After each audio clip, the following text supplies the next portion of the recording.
Bismillahirrahmanirrahim. Assalamualaikum warahmatullahi wabarakatuh. Waalaikumsalam warahmatullahi wabarakatuh. Bismillah, alhamdulillahilladzi alladzi amra'ahu bil afaq wa razaqal mu'minina husnul akhlaq. Allahumma sholli wa sallim wa barik alaihi wa ta'ala alaihi isyraq wa baraka wa barakatuh fi manazilihi min al-tawab ila al-muhammad. Fa ya Allah, usi nafsi wa iyyakum bi taqwallah haqqa tuqatih faqad faza al-muttaqun. Fala tamutunna illa wa antum muslimun. Faqala ta'ala, ya ayyuhalladzina amanu ijtanibu katsiran minadh-dhanni. Al-ayat surah Puji dan syukur adalah kita panjatkan kepada Allah Subhanahu wa Ta'ala karena atas berkat rahmat hidayah dan karunia-Nya, alhamdulillah kita masih diberikan kesempatan bisa berkumpul bersilaturahmi bermunajat pada rutinnya dengan pengajian di siang hari.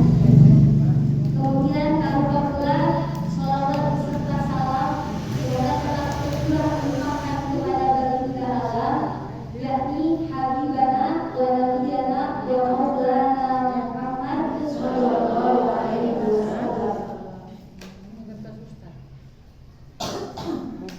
Allahumma sholli wa sallim wa barik ala sayyidina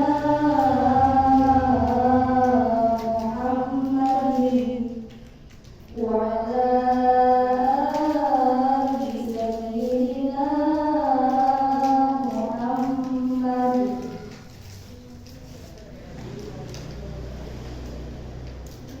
Selanjutnya ya Bu, sebelumnya izin memperkenalkan diri terlebih dahulu.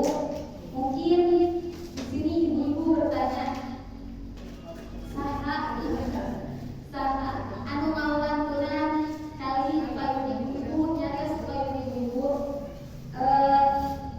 Sini izin memperkenalkan diri, saya dari Siti Robiah Latifah. Saya dari Siti Robiah Latifah, mahasiswa di Universitas Negeri Bandung di jurusan Ilmu Akuntansi Tafsir semester 6. Saat ini mungkin duduknya saya di sini melaksanakan tugas mata kuliah metodologi pengajaran Al-Quran dan Tafsir di dan tafsir. Kebetulan qadarullah saya di sini untuk bisa bertemu dengan ibu semuanya. Mungkin asal saya dari Ciamis. Mungkin sekarang kalau tinggal Ciamisnya kalau saya tidak pernah dibaca, kalau orang tua saya ini sebagai ibu. Kebetulan kalau saya sekarang tinggalnya di Pondok Pesantren Al-Ibadah.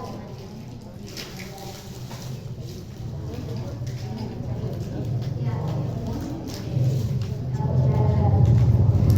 mungkin itu dulu yang aku mau perkenalkan.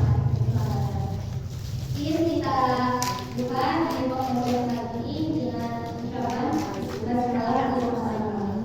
Bismillahirrahmanirrahim. Sebelum masuk ke pembahasan kita, sebelumnya Bu, izinnya saya mengenalkan dari Jogja. Mungkin nanti takutnya ada juga jawaban juga, salah satu juga saya mohon maaf dulu. Di sini saya sebelum ke pembahasan mengutip dari perkataan Hasan al-Basri, seorang ulama sufi.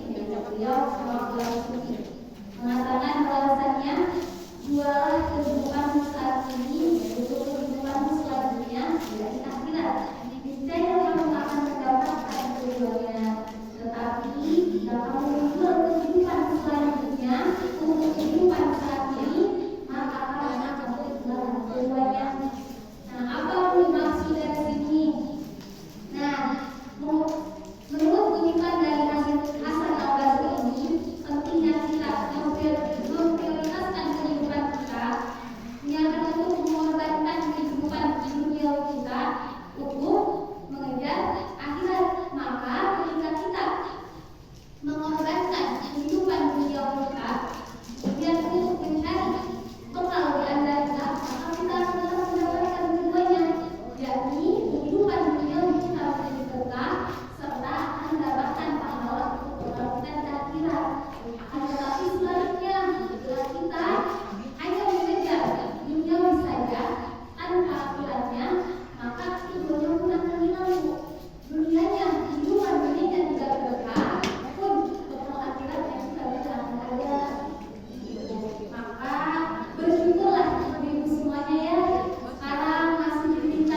Mungkin itu untuk awalnya saja.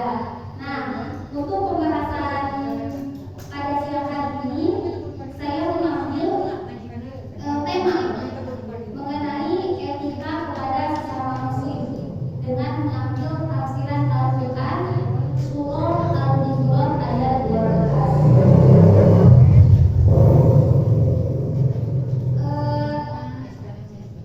Dalam ajaran Islam baru, kita hidup di dunia ini berdampingan, bersosial, tidak hidup sendiri. Tentunya membutuhkan orang lain. Kita punya tetangga, kita punya keluarga. Kita tidak bisa hidup sendirian. Maka di dalam Islam, kehidupan interaksi kita sesama dengan sesama manusia, ketika itu baik, maka itu dapat mengarahkan kita untuk mendekatkan diri kepada Allah. Jadi kehidupan itu bukan hanya sekedar berjalan kehidupan kita, tapi ketika itu sesuai dengan ajaran Islam, maka itu akan mendekatkan diri kita kepada Allah. Itu akan menjadi bagian ibadah. Maka penting untuk kita memperhatikan etika serta adab yang sesuai dengan ajaran Islam agar setiap kehidupan kita, relasi kita dengan sesama itu bisa berjalan ibadah. Sebagaimana dalam Al-Quran di surah Al-Imran ayat 12, Bismillahirrahmanirrahim. Ya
nih karena sesungguhnya sebagian prasangka itu dosa. Jangan berprasangka. Nah, prasangka di sini prasangka apa? Prasangka buruk. Jangan berprasangka buruk terhadap orang. Prasangka itu terkadang datang walaupun tidak dikatakan, tetapi muncul dalam hati. Kita tuh gak mau berprasangka buruk terhadap orang, tapi kadang tiba-tiba muncul di hati kita. Kayak tiba-tiba ada orang lewat mau datang dari kejauhan, kita udah bilang jangan-jangan orang itu mau minta mau pinjam duit. Jangan gitu dulu Bu, tunggu dulu, tanya mau apa. Jangan tiba-tiba kita mengatakan bahwa jangan-jangan dia mau pinjam duit. Jangan ya Bu, tanya dulu gitu. Jangan tiba-tiba berprasangka, tapi prasangkanya prasangka buruk. Nah, karena prasangka itu merupakan salah satu bentuk perbuatan hati yang terlintas tanpa kita bisa menolaknya. Tuh, kadang prasangka itu datang, itu kita kadang tidak bisa menolaknya ya Bu. Susah untuk menolaknya. Sebagaimana ini ada dalam sebuah asar disebutkan salahun la yu'ibunna ahad. Ada 3 perkara yang tidak ada seorang pun selamat darinya. Yang pertama al-ghol, yakni prasangka, wal khayallah dan pesimisme, wal hasad dan hasad. Nah, ini jadi salah satunya al-ghol. Berprasangka itu merupakan salah satu perkara yang seseorang itu kadang tidak bisa selamat darinya, karena itu kadang tiba-tiba muncul gitu di hati kita, sulit untuk kita menolaknya. Maka dari itu karena sulit ya untuk dihindari,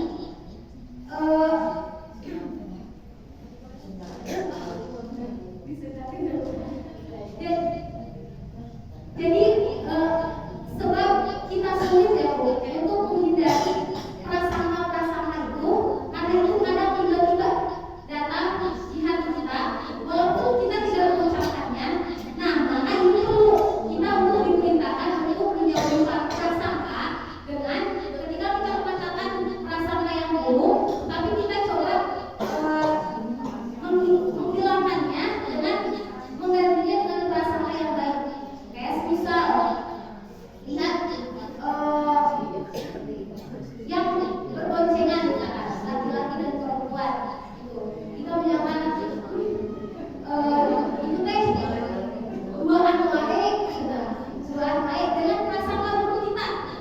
Nah, coba kita alihkan itu pada prasangka yang baik. Oh, mungkin dengan suami istri apa makan lagi rumah. Jadi kita ubah prasangka baru. Walaupun itu teh benar, prasangka buruk kita itu sebenarnya itu teh benar, tapi coba kita bantah prasangka buruknya itu dengan coba kita ubah dengan prasangka yang baik.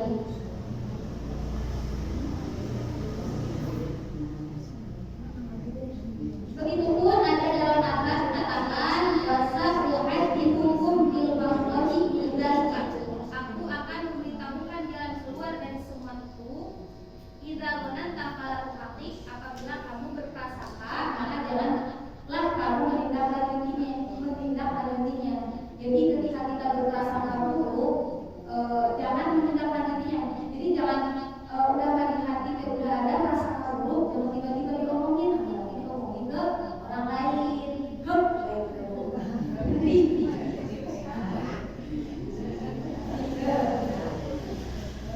Ya, untuk larangan dari Allah yang pertama yaitu jangan berprasangka.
Nah, tapi ketika membicarakan orang lain itu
dibicarakan, ibu marah nggak bu?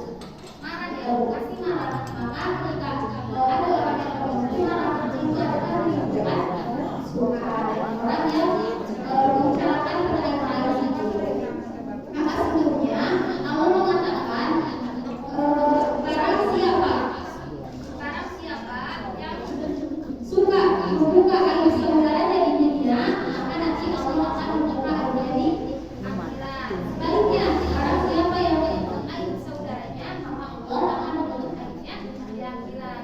Nah itu aib sendiri aja Allah belum bisa untuk menutupinya, apalagi aib orang lain. Kemudian adalah yang ketiga, dari membicarakan orang lain atau prasangka buruk itu akan menjauhkan dari rahmat Allah. Kemudian dia manusia itu bisa selamat tergantung lisannya. Lisan itu saja daripada risau. Salamatul lisan lisan. Selamatnya manusia itu tergantung lisannya. Kemudian yang keempat, terakhir itu akan menghancurkan harga diri orang lain. Artinya yang itu akhirnya keluar itu akan menghancurkan harga dirinya. Itu juga kalau misalkan dibicarakan aib-aibnya bukan tidak enak ya keluar, maka itu akan menghancurkan harga diri. Karena orang yang suka membicarakan orang lain sama buruk itu termasuk orang muflis. Apa itu muflis bu? Orang yang merugi. Muflis, orang yang merugi di hari kiamat nanti, walaupun pahala kita banyak, pahala puasa, pahala sholat, pahala zakat, infak kepada Allah, tapi ketika kita masih suka membicarakan orang lain, mencari-cari kesalahan orang lain, maka itu kita merugi. Nah, kita akan dituntut oleh orang yang kita bicarakan. Kita dituntut, ya Allah, terima pahala sholatnya, akan tetapi dia pernah mengganggu saya. Orang yang ngomong itu, ya Allah, dia banyak ibadahnya, tapi dia suka ibadi saya, suka membicarakan saya. Maka apa ibadahnya itu ditransfer kepada orang yang diibadahnya. Rugi kamu itu orang yang egois, orang yang sering membicarakan orang lain itu muflis, orang yang merugi. Maka penting bagi kita untuk menjaga lisan. Jaga lisan. Nah, untuk menjaga lisan itu didorong oleh keimanan. Maka kuatkan iman kita sehingga karena iman itu yang mendorong setiap perbuatan kita. Mata diminta untuk melihat yang baik, telinga diperintah untuk mendengar yang baik, yaitu berlisan kita diperintahkan untuk berbicara yang baik. Ini seperti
Kemudian pada waktu itu tengah terjadi fitnah buruk, fitnah yang sangat besar, di mana orang-orang itu banyak yang mencaci, bersikap buruk kepada Rasulullah ini, pada Al-Hasan.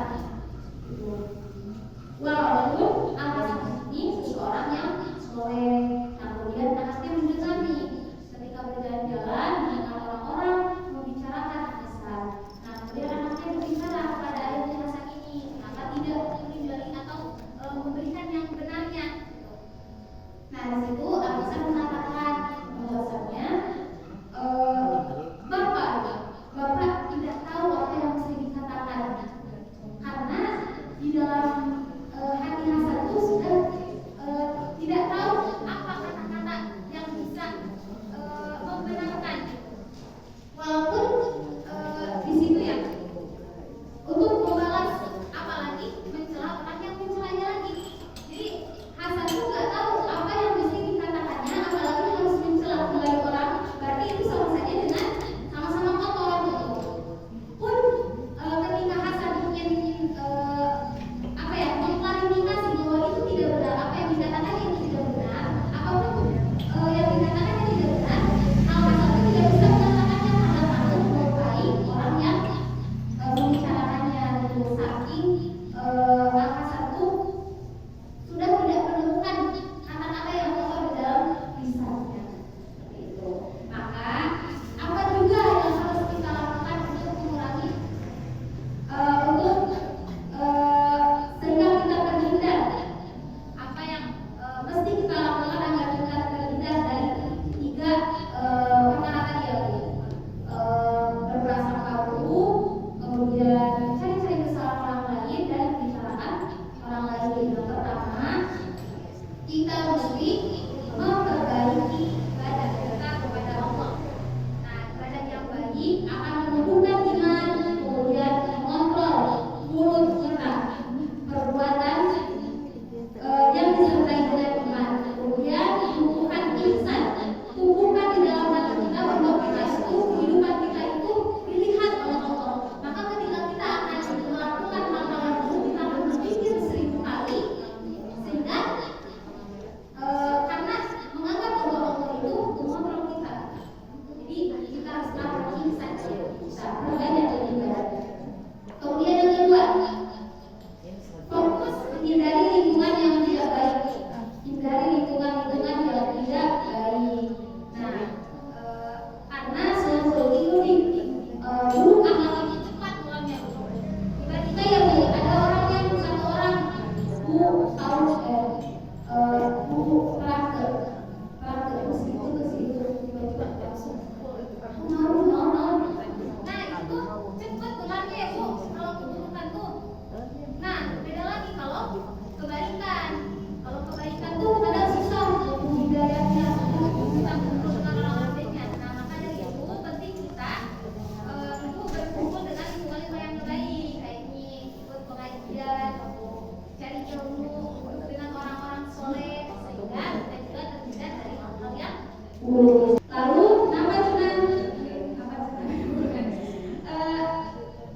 ini tuh kita dilarang untuk itu juga karena terdapat madorot di dalamnya. Terdapat madarat di dalamnya. Setidaknya di sini ada 4 kemadorotan dari 3 larangan tersebut. Nah, yang pertama madorotnya itu dapat merusak hati.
orang yang membicarakan mengenai hal itu.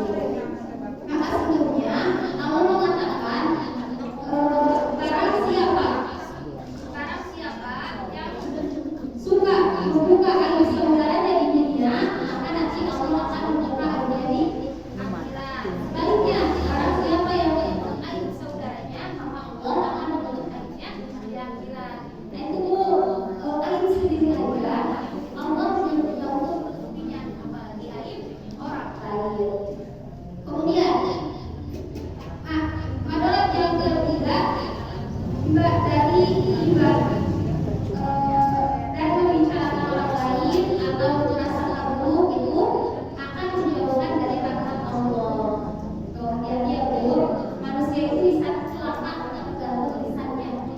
Lisan itu saja daripada menyesal.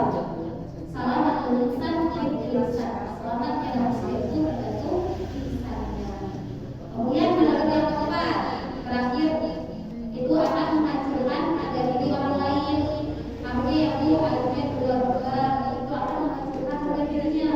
Itu juga kalau misalkan dibicarakan aib-aibnya bukan tidak enak ya mulanya, maka itu akan menghancurkan harga diri. Karena orang yang suka membicarakan orang lain sama buruk itu termasuk orang muflis. Apa itu muflis itu? Orang yang merugi. Muflis, orang yang merugi di hari kiamat nanti, walaupun pahala kita banyak, pahala puasa, pahala sholat, pahala zakat, infak, sedekah, tapi ketika kita masih suka membicarakan orang lain, mencari-cari kesalahan orang lain, maka itu kita merugi. Nah, kita akan dituntut oleh orang yang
Maha penerima taubat, Maha penyayang. Bertobat dengan memohon ampunan. Walaupun kita banyak ketika kita banyak melakukan dosa-dosa, maka setelah mungkin ketika tiba-tiba ibu tanpa sadar membicarakan orang lain, nah setelah kita dengar, minta ampun kepada Allah, istighfar, astagfirullah. Kemudian begitu pula ketika kita mendengar orang yang sedang membicarakan, tapi ibunya kan tidak ikut ya. Nah, ibu diupayakan untuk mengingatkan mereka agar tidak melakukan dosa-dosa seperti membicarakan orang lain, kemudian berburuk sangka. Karena sesungguhnya, nah dari sini ayat ini itu memadukan antara tarhib, Allah memberikan peringatan, nah kemudian tarhib, Allah juga memberikan harapan. Jadi ketika Allah memperingatkan kita dilarang berburuk sangka, mencari-cari kesalahan orang lain, kemudian membicarakan keburukan orang lain, maka di situ Allah juga memberikan tarhib, memberikan harapan bahwasanya ketika kita mungkin terlanjur melaksanakan hal itu, kita diberikan harapan bahwasanya kita bahwasanya Allah itu Maha penerima taubat, bertobatlah. Sehingga ketika kita mengulangi hal yang sama, bertobat gitu. Itu yang mungkin untuk bahasan mengenai etika kepada sesama muslim. Jadi pada intinya dalam ayat ini, dalam Quran surah Al-Hujurat ayat 12 ini, Allah melarang kita 3. Yang pertama, berprasangka. Janganlah kamu berprasangka.